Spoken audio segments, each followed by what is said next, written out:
Good morning, students. Our today's topic is electromagnetic induction. If we keep an electric conductor in a magnetic field such that direction of the current flowing through the conductor is perpendicular to the magnetic field, then a force is exerted on the conductor. Because of this, the conductor moves. So this is what we have learned in electric motor. This forms the principle of an electric motor. That is, a current carrying conductor placed in a magnetic field experiences force. And this force is maximum when the direction of the current is perpendicular to the direction of the magnetic field. So this is what we have studied.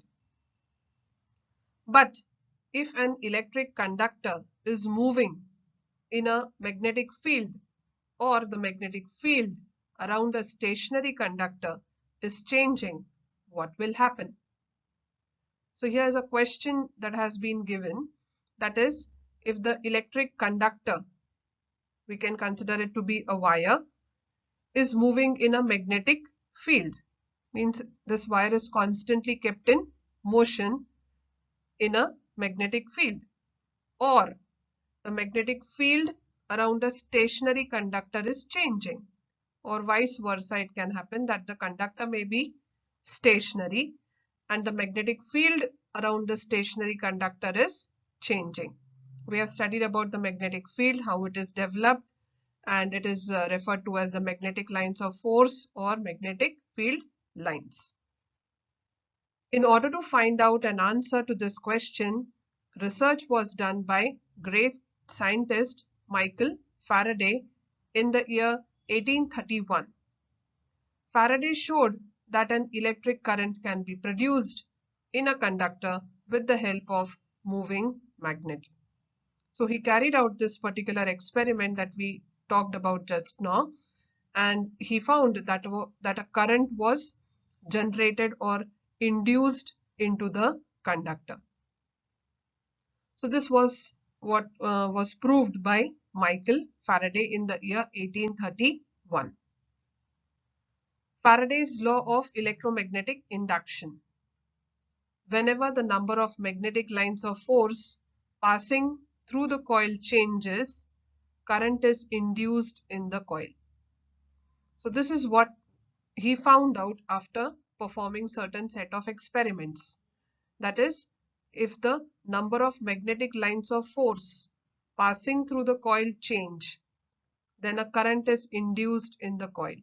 Here we have a coil which is stationary, but the magnetic lines of force that are passing through this coil are changing constantly, and it induced a current in the coil. This is known as Faraday's law of electromagnetic induction. The current induced in the coil is called induced current. So we are going to learn about this particular phenomena of electromagnetic induction with the help of certain set of experiments, and we will try to understand that how induced current is produced. Before we begin electromagnetic induction, we must know about an instrument which is called as a galvanometer. Now, though this paragraph on galvanometer has been cancelled from your textbook this year, we cannot proceed without knowing about it. We must have some information about galvanometer in order to understand the further topics of the lesson. So just as we have an ammeter to measure current, potential difference can be measured with a voltmeter. Similarly, we have a device called as galvanometer. It is a sensitive device which works on the same principle as that of an electric motor. So the functioning of a galvanometer is based on the same principle as that of an electric motor. We can make electrical measurements with it. A coil is positioned between the pole pieces of a magnet in such a way that the pointer of the galvanometer dial is connected to it.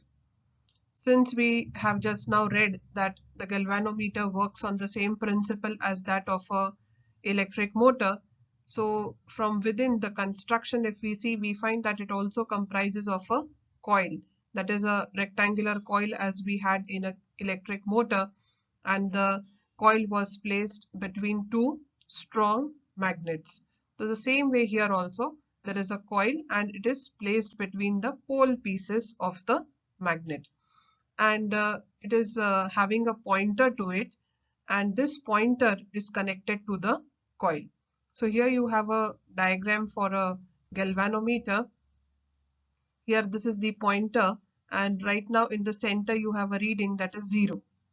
So the 0 reading in a galvanometer is present in the center, and right now the pointer is over here. You have readings on both the sides of 0. So this is how the galvanometer readings are calibrated. When a small current, for example 1 milliampere, flows through the coil will rotate. The rotation will be proportional to the current. Now, even if a small amount of current like 1 milliampere even flows through the coil, it would show you deflection. The coil will get deflected, or the pointer will get deflected. The pointer here is connected to the coil. The current is going to flow through the coil, and the pointer being connected to the coil will show deflection. So even if a small current is passing, it can be detected with the help of this galvanometer, and it will show you deflection. And the deflection will be proportional to the current. If more current is passing, the deflection of the pointer will be more, and if less current passes, the deflection will be less. In galvanometer, the pointer deflects on both sides of the 0 mark depending on direction of current.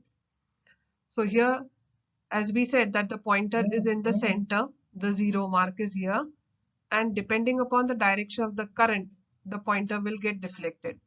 Suppose you are passing current in a one particular direction, you will find that the pointer gets deflected in one direction. If the direction of the current is changed, you find that the pointer gets deflected in the opposite direction. So the pointer gets deflected on both sides of the 0 mark depending upon the direction of the current. We shall study more about the working of a galvanometer in the other slides. Voltmeter and ammeter also work on same principle. So voltmeter is for potential difference and ammeter is to measure current. So they also work on the same principle. So here there is an animation that is used to show the deflection of the galvanometer needle or the pointer. So here you can see this is the pointer which is constantly moving, and the 0 mark, as we said, it would be in the center. Here you have been shown a solenoid coil. I hope everyone remembers a solenoid. Several turns of insulated copper wire are taken, and it is given the shape of just like that of a spring, and the two ends here, they are connected to the galvanometer, and a bar magnet is taken, and just person is moving the bar magnet in and out of the solenoid, and we find that a induced current is being produced in the coil over here, or the solenoid coil. The current is getting induced in it. Now this induced current is being detected by the galvanometer. What you observe is that the galvanometer needle or pointer gets deflected in one direction and it comes back to 0, then it goes in the opposite direction, again comes back to 0. So as the magnet is moved inwards, the pointer gets deflected in one direction. Immediately the magnet is being brought out also of the solenoid coil, and so the deflection gets reversed. So this shows that as the direction of the current is getting reversed, the pointer also gets deflected in the opposite direction. So this is what is about the galvanometer. I hope you have followed what is a galvanometer. It is used to detect small changes in current that takes place in the coil. So even small changes in the current can be detected with the help of a galvanometer because it's a very sensitive device, and it has got a pointer, and it points always to 0 when there is no current that is flowing. But if current starts flowing, then it is indicated by change in the galvanometer needle or pointer.